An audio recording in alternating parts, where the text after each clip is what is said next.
sp linear, sp2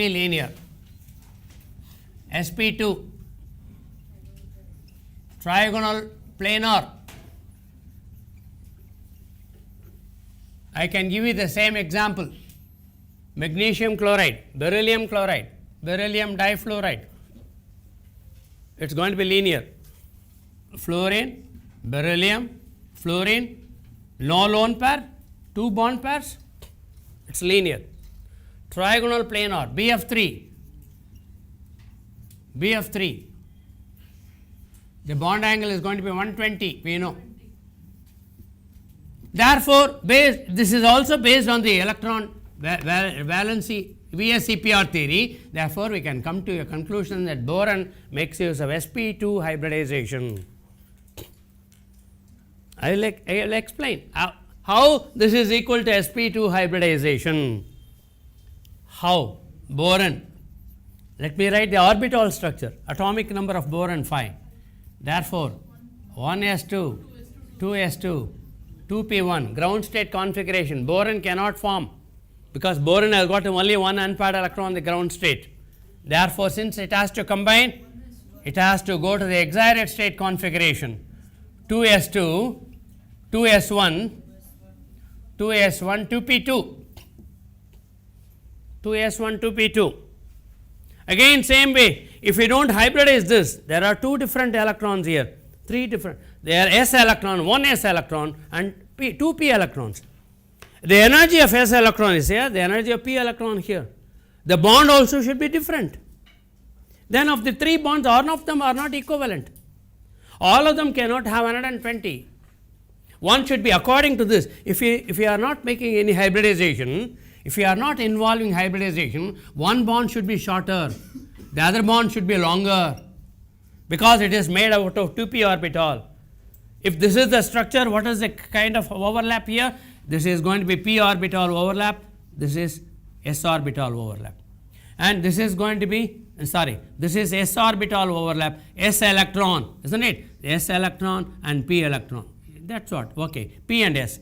And what is this overlap here? pp overlap here. This is the p orbital here and the p orbital here, and pp overlap. Which is weaker here? pp orbital is weaker than sp orbital. Therefore, this orbital overlap is greater, this bond must be shorter. And then you should have 2 types of bond dissociation enthalpy. You should have got 2 types of bond distance based on the X-ray diffraction, but I get only one value. Whenever I put boron trifluoride and subject it to X-ray diffraction here, I get only one value of bond distance here. That means all of them are going to be equivalent. Therefore, what is the conclusion here? It involves hybridization.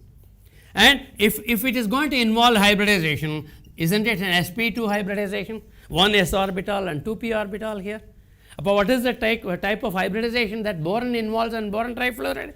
sp2. Let me explain to you why beryllium makes use of s hybridization, sp hybridization. Isn't it an sp hybrid? Have you taken down this? My statement also? My explanation also? Sir, how do you know that it's only sp2, sir? Because it has got 1 s electron and 2 p electrons here, and we are able to account for 3 electrons. That is what we need to accommodate 3 fluorine atom. If it is going to be involved just like that without any hybridization, this should be an electron of, this is an s electron here of boron, this is a p electron of fluorine, therefore, this is an sp orbital overlap. This is the p electron here, this is the p electron here, therefore, this is the pp overlap here, this is the p electron.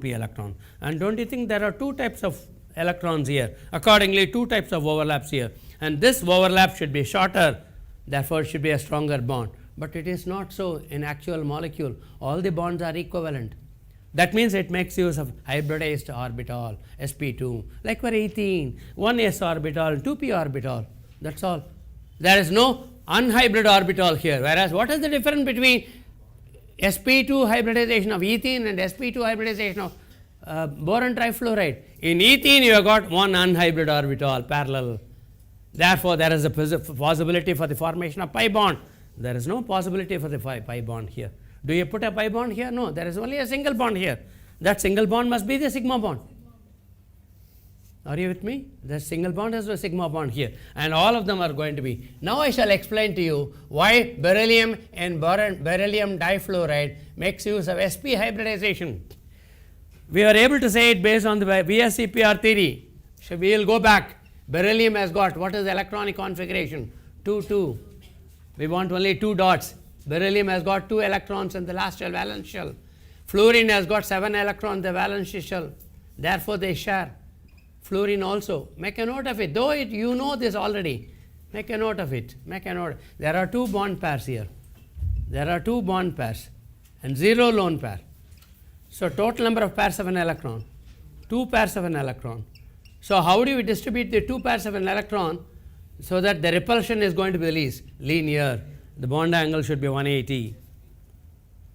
Now, let me combine this. That 180 linear must be equivalent to sp hybridization. Beryllium 2. Therefore, it should be 1s2, 2s2. There is no unpaired electron. It is filled. But beryllium should be inert, like your helium. Beryllium should not form a compound. Helium does not form a compound. There is no compound of helium. There is no compound formed from the neon. Argon, krypton, only very few compounds. Xenon, there are few compounds. The 2 with the fluorine and oxygen only. Only most highly electronegative elements. If at all the rare gases xenon and krypton form a compound, they have to form a compound only with the most highly electronegative elements. Why do you prefer most highly electronegative element fluorine? The excited electronic configuration is possible. You need to have excited state configuration in order to have unpaired electrons. The moment you have got an unpaired electron, you are able to explain the reactivity. What does that matter whether it is going to react with hydrogen, chlorine, oxygen and nitrogen? It forms. Now similarly, beryllium does not make use of ground state configuration, because ground state configuration there is no unpaired electron, but beryllium has got umpteen number of compounds. Beryllium hydrate, BeH2, beryllium chloride, BeCl2, BeF2, beryllium phosphate, Be3, PO4 twice, phosphate valency 3, beryllium valency, beryllium carbonate, BeCO3, beryllium nitrate, BeNO3 twice, beryllium hydroxide, BeOH twice. You have to interchange the valency. Beryllium oxide, BeO, beryllium nitride, Be3 and 2. Therefore, it forms scores of compounds. That means you have got unpaired electron. Then yes, how do you account for the unpaired electron? We make use of the excited state configuration. Then the excited state configuration 1s2, obviously you have to put 2p0, because in the same level, same second energy level, you have an orbital, vacant orbital. So I am going to make use of the vacant orbital. One of the electrons is going to be uncoupled and promoted to the vacant orbital. And what should be the electronic configuration? 2s1 and 2p1.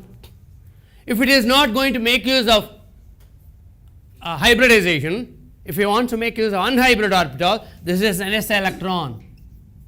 This is a p electron, 2p electron. Then let us say chlorine or fluorine here. Fluorine makes use of this and this bond should be longer here.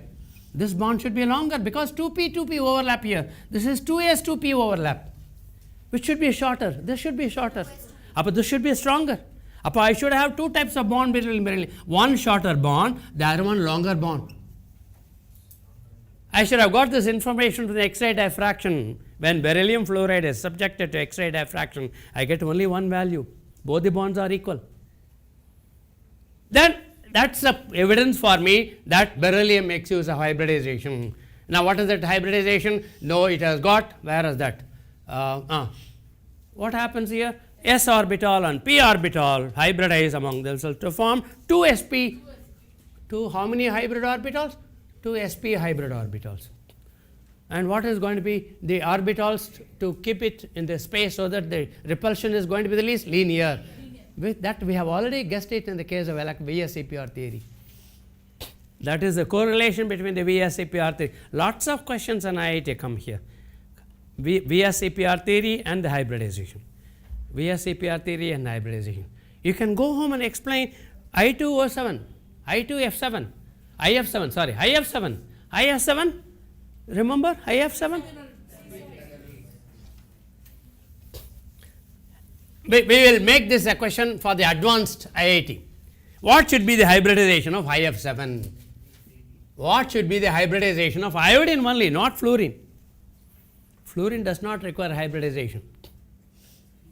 Fluorine, only iodine requires hybridization. Now, let us see. As per the VSEPR theory, we have already proposed N shape, pentagonal bipyramid. And do you remember the bond angles? Different types of bond angles in the increasing order? IF7, 72, 90, 144, 180. You should come out, you should know.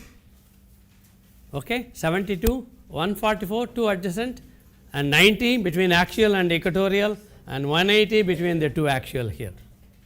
2 axial here. So, these are the bonds. Now, let us see IF7.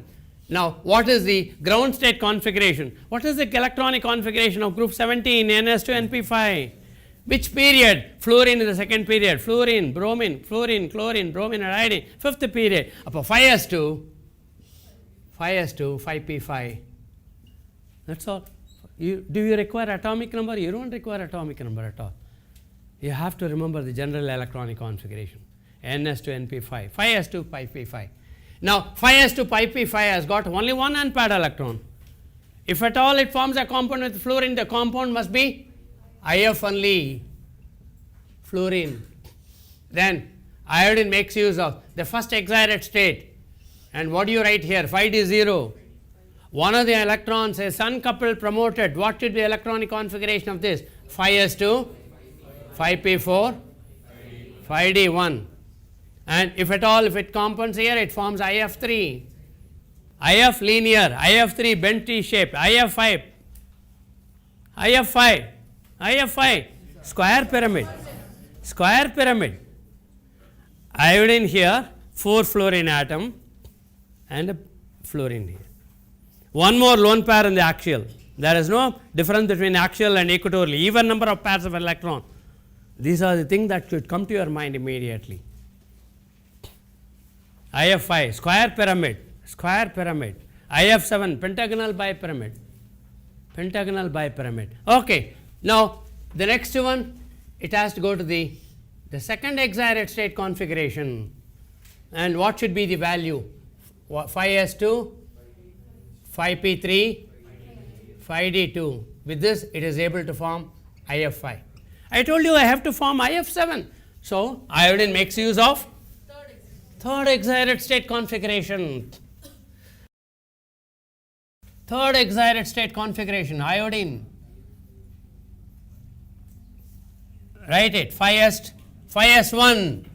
Now, this is the only paired electron that has to be disturbed. Of course, it is not going to be promoted to the p level, but it has to be promoted to the, that is why energy involved is going to be much higher. That is the reason why iodine forms this compound in third excited state only with fluorine. There is no such compound I2O7, no. Only with fluorine. Why only with fluorine? Because the energy gap is so high. That is an IIT question. That is an IIT question. Now, what should be the electronic configuration? 5s1, 5p3, 5d3. Therefore, you have got 7 unpaired electrons. That is what we need now. 7 unpaired electrons with the fluorine. If at all it combines with the fluorine here, now this time it is going to form IF7. Now tell me, what are all the orbitals that are going to be involved here? It is going to be, it's an example of sp3 d3 hybridization. sp3 d3 hybridization. sp3 d3, because I make use of 1s orbital, 3p orbital and 3d orbital. You combine them together, that is the hybridization. sp3 d3. And what should be the shape of sp3? I have not told you, this is the first time I am telling you. What should be the shape of sp3 d3 hybridization? Pentagonal bipyramid. That's all. Very easy.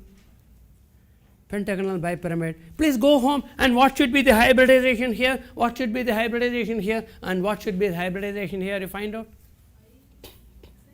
Hybridization can take care of the lone pair also, number of pairs of electrons. Whereas in the VSEPR theory, to consider the shape, we don't consider the lone pair, only bond pair. That's a major difference between the VSEPR theory and hybridization. What should be the hybridization of oxygen in water? Come on, find out. What is the hybridization of hydrogen in water? We know, because you have found out the easiest way, because oxygen has got oxygen, single bond hydrogen, no pi bond. Whenever a pi bond 0, oxygen must be sp3. Prove that oxygen makes use of sp3 hybridization. I need oxygen. What is going to be the electronic configuration? NS2, NP4, 2p4. 2p4. How many unpaired electrons? Make a note of it. NS2, NP4, 2 unpaired electrons. Now, we will make use of, this is oxygen here, px orbital, py orbital, and pz orbital, of which one orbital is completely paired, 2 electrons. Let us say this is going to be completely paired orbital. You have got 1 electron here, 1 electron here, 2px1, 2py1, 2pz2. What does that matter? Degenerate orbitals. For the sake of convenience, I have put that pair of electron, lone pair, in the pz orbital, isn't it? Now, I have got 1 electron here. What is this orbital? Px orbital. What is this orbital? Py orbital. And therefore, it has got S hydrogen here, spherical, sigma bond. Isn't it a linear overlap? Sigma bond and sigma bond. Sigma bond and sigma bond. Okay. Now, you have oxygen s orbital. The s orbital also has got 2 electrons paired up. This is also paired up. This is also paired up here. There are 2 bond pairs and 2 lone pairs here. I have not made use of hybridization. Now I am going to make use of. What is the need for the hybridization? Without hybridization, I am able to get. How do you say this is going to be sp3? It is unhybrid orbital, isn't it? What I have drawn on the board? Unhybrid orbital, px orbital, py orbital, and pz. The shape of hybrid orbital is going to be different. It has got a one tail, making use of S character, and a big lobe. It is not so. Water can accept one proton. Water is going to make use of as a Bronsted base. What is a Bronsted base? Proton acceptors. Proton acceptor. It also donates a pair of electron donor, Louis base. So what happens? It should be H3O plus, hydronium ion. Make a note of it. Hydronium ion. This is called proton. Hydronium ion. H plus ion can never have an independent existence. H plus ion is highly unstable. You can never have only H plus ion. H plus ion is always present in the form of water. When in the presence of water, H3O plus ion. So H3O plus ion means it is equivalent to proton. Hydrochloric acid, aqueous hydrochloric acid, this is present. H3O plus hydronium ion is present. You cannot have free protons over there. H plus ion. Now, it has got this configuration. How many? There is going to be one lone pair here. It is going to be one lone pair and 3 bond pairs here. Hydrogen, hydrogen, hydrogen, a pair of electron. Oxygen has got the oxygen, the whole thing has got a positive charge. Hypothetical structure, because we have got one more lone pair, it can be donated to one more hydrogen atom. electron donor, hypothetical structure, it should never happen here. Why? Because it's a positive charge, it's a positive charge. They should repel. Does not allow a proton to come closer to your hydronium ion. Though it has got the lone pair. Another main examination question. Why H3O plus ion does not accept a proton, though it has got a lone pair? Repulsion. Repulsion. Now, assuming that it has accepted that proton, what should be the shape here? Hydrogen, hydrogen, hydrogen, hydrogen. Now, this time it should have got two positive charges. No name has been given because it does not exist. I will put oxygen, 2s orbital, 2p orbital. I will put the instead of the orbital here, I am putting the compartments here. 2p, 2p, 2p, px, py, and pz. Hund's rule. I put one electron, and let this electron share with this. And this is what I have indicated here. Now, this has to combine with two hydrogen atoms. Two hydrogen atoms, and it forms H2O. How do I represent? This is going to be 2s orbital.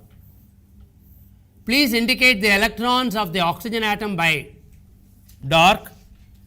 This is going to be a pair here, black.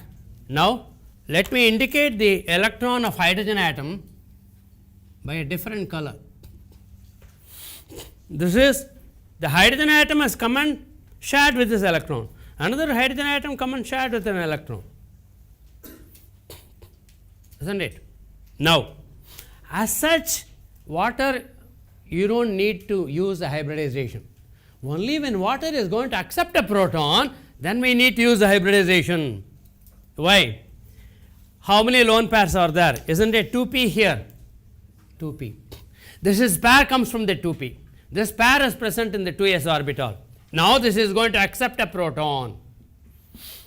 Which of these two pairs is going to be accepted here? If there were to be no hybridization, if there to be more hybridization, which has got greater energy, p or p electrons have got greater energy than this. Therefore, which is going to be less stable? This is less stable. Which is more reactive? Which can form a bond formation most readily? The p electron rather than this. This is going to be inert, isn't it? There should be two types of bond pairs here, but we are not able to distinguish based on the X-ray diffraction. Have we made use of this pair here or this pair? We are not able to distinguish. If we are not able to distinguish between these two pairs here, that means they should have been hybridized. Both the pairs are going to be hybridized. If we are going to make use of the hybridization, what sort of hybridization? 1s orbital and 3p orbital. Therefore, it makes use of sp3 hybrid orbital. sp3 hybrid orbital. You have to rather bit difficult to. Let me very quickly go through that. Oxygen atom 2s2 2p4. It has two unpaired electrons over the 2p orbitals, maybe px and py and py and pz. The hydrogen comes and shares. Second hydrogen atom also shares. These are the two bond pairs. These are the two lone pairs here. As such, for the formation of water, we don't need hybridization. If water is going to accept a proton to form H3O plus ion, H3O plus ion. Now, I have got two different pairs here, lone pairs here. One coming out of 2p orbital, the other one coming out of the 2s orbital. There is a difference in energy. Upper there should be different types of bond formation. Hydrogen combining, taking this pair here, hydrogen proton taking this pair here, then H4 plus ion, one should be a longer bond, the other one should be a shorter bond here. But I am not able to distinguish between any three atoms, any three hydrogen atom and hydronium ion. And there is no difference in the case of this also. And that is possible only when you are going to consider these two pairs of electron, lone pairs of electron have got equal energy. They can have the equal energy only when you are going to assume hybridization. And what is this hybridization here? One sp pair of electron. You take care of all the pairs of electron. Why do you want to take all the pairs of electron? Because I want to explain the hypothetical structure. H4O 2 plus ion Which bond is shorter, which bond is stronger? I will give you hydrogen 1, hydrogen 2, hydrogen 3, hydrogen 4. Which of them is going to be shortest bond? All of them are equivalent bonds here. And all of them are equivalent only when you have the energy of these two pairs of electrons are also equal. Not only these two pairs, all the pairs of an electron are equivalent. And that is possible only in the case of hybridization. Another example, ammonia, NH3, sp3. Nitrogen makes use of sp3 hybridization in ammonia. Carbon dioxide. What is the hybridization of carbon and carbon dioxide? sp. Please go home and write the structure of electronic configuration of carbon. What is the carbon here? 1s2, 2s2, 2p2. 2s2, 2p2. But we need 2s2, 2p, 2s1, 2p4, 3. But carbon is going to make use of the pi bond here. Carbon is going to make use of oxygen and carbon. Oxygen and carbon. There are 2 pi bonds here. Therefore, what should be the hybridization? Linear. Have we not explained it in the case of electron dot formula also via CPR theory? Yes. There is no lone pair on the central atom. Therefore, the shape of ethane molecule C2H6, very quickly it is written as CH3 and CH3, and both of them are sp3 hybrid carbon atoms. I can ask you the ratio of sp3 bond and sp3 S bond. Can I ask you this question? The number of sp3 bond, yourself. The number of sp3 bond and sp3 S bond overlap. What is that ratio? No idea. No idea. I told you this is sp3 carbon atom. I have written the answer on the board. This is an sp3 carbon atom. This is an sp3 carbon atom. There could be sp3 overlap. Each carbon atom is going to join with s orbital. Each one of them is going to be sp3 s orbital. There are 3 bonds here, 3 bonds here, 6 bonds here. Therefore, there is going to be one sp3 overlap, sigma bond, and the other one is going to be 3 plus 3, 6 sp3 s overlap. Now I can ask you the answer. Answer is the same. Questions are many. Tambi, shall I ask you, which of these 2 bonds is expected to be a stronger bond? Carbon-carbon bond is stronger or carbon-hydrogen bond is stronger? Wait, others. Say something. You have got a coin with you? Carbon-hydrogen bond is stronger. Good, correct answer. Why is it so? It makes use of s orbital, pure s orbital, 100% s orbital here, whereas it makes use of only 25% s character here. So I am able to predict the strength also. What should be the CH2? Now, how many sigma bonds are there? Last. How many sigma bonds are there in this particular molecule? How do you get the 10 sigma bonds here? Hydrogen, all of them are sigma bond. There is a carbon here, hydrogen here, a carbon here, hydrogen here. How many bonds are there? 1, 2, 3, 4, 5, 6, 7, 8, 9, 10. There is only a linear overlap, isn't it? So there should be 10 sigma bonds.